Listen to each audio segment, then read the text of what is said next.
তাৰপৰা তোমাৰ হোৱাটছএপ নাম্বাৰটো দিয়া 8399 8 নহ'লে আমি ৰাস্তাটো ইপাৰে যাব লাগিব ৰাস্তা ইপাৰ হ'বা কেনেকৈ ইপাৰ অসমতে পাৰ যাব লাগিব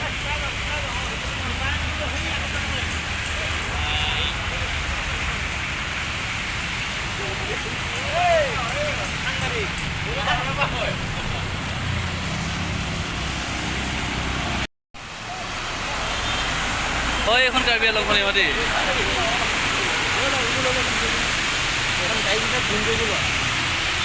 বুজা নাই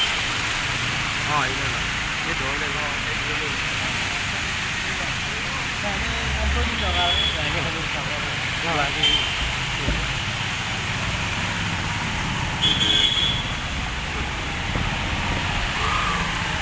এইটো চব কি মজা লাগিছে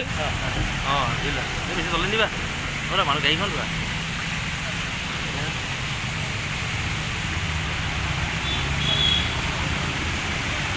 চতুলে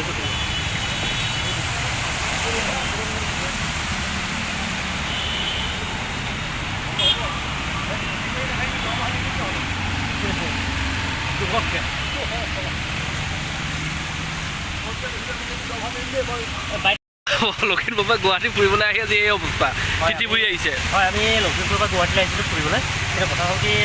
আজি মাত্ৰ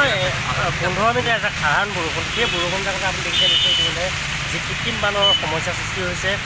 এই ক্ষেত্ৰত ক'ব লাগিব প্ৰধানকৈ ইয়াৰ যি মিউনিচিপাল তেওঁলোকৰ অন্তৰ্গত যিসকল ঠিকাদাৰে কামখিনি কৰিছিলে কৃত্ৰিম বান সম্পূৰ্ণ নিৰাময় কৰিম বুলি কিন্তু 15 মিনিটৰ বৰষুণ জাগতে যে কৃত্ৰিম বানৰ মানুহ অহা যোৱা কৰাৰ যথেষ্ট অসুবিধা হৈছে ইতিমধ্যে আপোনালোকৰ কেমেৰাই দেখিছে এটা কথা স্পষ্টভাৱে ক'ব লাগিব যে এই লখিমপুৰৰ পৰা আহি গুৱাহাটীত যি 15 মিনিটৰ বৰষুণত দি পেলাই আমি কৃত্ৰিম বান পালোঁ গতিকে গুৱাহাটীবাসীয়ে কিমান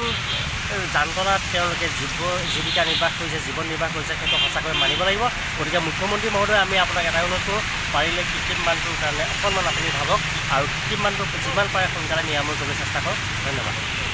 গুৱাহাটী মহানগৰলৈ আহিলোঁ বাইক ক'ৰবাতে এৰিলোঁ এই যে কৃত্ৰিম বান এই 15 মিনিট বৰষুণ দিওঁতে এনেকুৱা এটা অৱস্থা মহানগৰীবাসীৰ এনেকুৱা এটা ভয়া লগা অৱস্থা আমি সদৌ লখিমপুৰৰ পৰা আহিছোঁ বাইক থৈ আহিছোঁ আধা বাটত খোজ কাঢ়িব নোৱাৰি এইফালে ফুটপাথেদি যাবলৈ ভয় কি যদি ইয়াৰ মানে ভাগি যদি তলত সোমাই যাবলৈ হয় তেতিয়াহ'লে সেইফালেতো আৰু আইধাই পৰিব জীৱন গতিকে যদি এনেকুৱাই হয় অন্ততঃ আমি চৰকাৰক আমি এইটো গুহাৰি জনাইছোঁ এই গুৱাহাটী মহানগৰৰ শাৰীত যে তেওঁলোকে যিটো ব্যৱস্থা আপোনাৰ কৰিবলৈ চেষ্টা কৰিছে অন্ততঃ অলপমান চকু কাণ দিয়ক